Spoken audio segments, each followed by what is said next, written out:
बर' खुगा मेथाइखौ मोनसे गुबुन दिग होनानै सुजुना बर' हारिमुनि बाख्रिखौ बुंहोनाय लादुरा नार्जारिया गोबाव समनिफ्रायनो बिसिनायाव गोग्लैसोनानै दङ।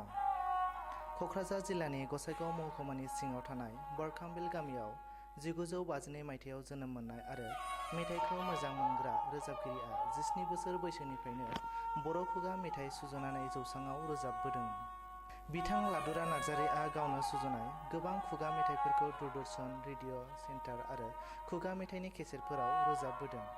100निबो बांसिन मेथाइ सुजुनाय आरो गारां होनाय रोजाबगिरिया दुलाराय बर' हारिमु आफाद दाजेननाय समनिफ्रायनो बे आफादजों लोब्बा दंबोयोमोन।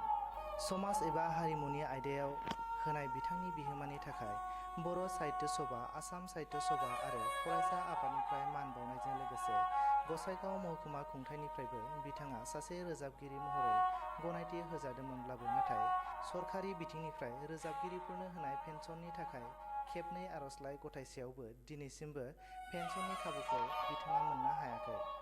बेराफारसेथिं बर' हारिमु बिथिङाव बिहोमा होबोनाय बिथां नार्जारिखौ रावबो आफाद आरो दोलोनिफ्राय दिनैसिमबो खौरां लाहैयैखौ नखरनि सोद्रोमाफोरा दुखु मोननाय फोरमायदों।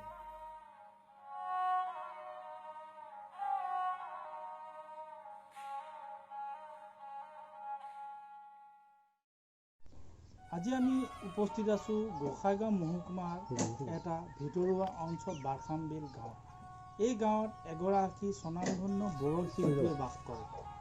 দীৰ্ঘদিন ধৰি তেখেত ভুগি আছে ৰোগত আৰু ৰোগাক্ৰান্ত এইগৰাকী শিল্পী বিভিন্ন ধৰণৰ সন্মান লাভ কৰিবলৈ সক্ষম হৈছে।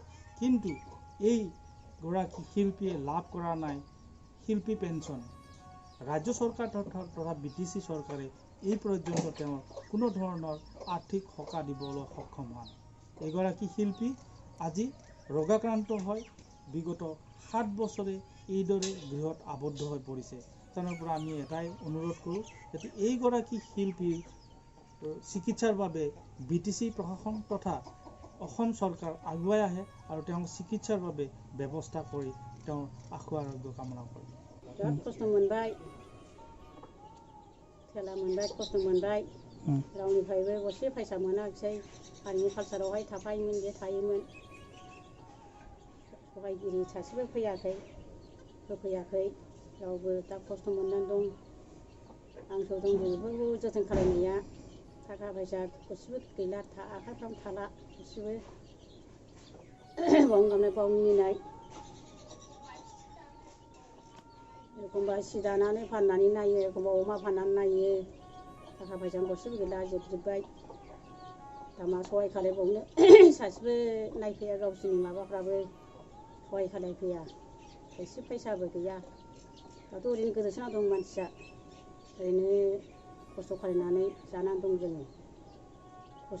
खस्थ'नि माबायावनो गोलैना दं जों दा। एरजा फुनाय, गान लिरनाय, बिनि आखाइनि जोब गासिबो बिनिखौबो जाबोजोबनायमोन। बयबो गिर गिर थाफानाय, फोरोंजानाय, बिनि सहायगिरि होजानाय। बेखौ रावबो दा सहाय खालायाखिसै, रावबो नायफिनाखिसै। दाथ' बेमारनि सायावनो दं बियो। रावबो एसेबो उदिस खालायाखिसै बेखौ।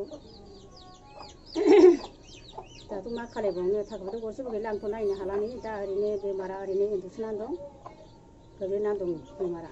आङो मेरला नायबाय आङो, गैया हामा मानसियानो। मोजां जायाखिसै मानसियानो नायबाबो। बेखौथ' आं हमना लांनांगौ आरो बाहेरानिफ्रायबो न'आव लाबोनांगौ, न'निफ्राय बाहेरायाव हमना लांनांगौ आरो एखमबा सानैजों गोग्लैनो नागिरो, जों हान्थु खरायो सानैजोंनो गोग्लैयो। जेनेबासो बाख्रा बाख्रि सानैजों गोग्लैयो, आं थिखांनो हालाना मानसिया बजाय जाबाय। आरो बिदिनो फुथुफैनांगौ, बाहेरायाव लांनांगौ, ओंखाम दौनांगौ आरो प्रेसाब खालायनाय, नाजावनानै गारहैनांगौ आं हरावबो सानावबो। बिराद खस्थ'नि भुगिना दं आं दा, बिराद खस्थ' दं। हारिमुआवथ' बेल' खामानि मावनाय, बावनो थायोमोन, बावनो दामनाय देनाय, बावनो थायोमोन। गावसोर थाफाजोबनाय, दामनाय देनाय, बिनि हरावनो निहर। मोजां मोजां गान लिरदों, मोजां मोजां बिनि गान होनबाथाय रंजानाय बाजानाय गिलु बालुमोन ना। मोसानाय रंजानाय बाजानायफ्रा बिनि गान होनबाथाय, लादुरा गायकनि गान होनबाथाय बिराद खासिमोन।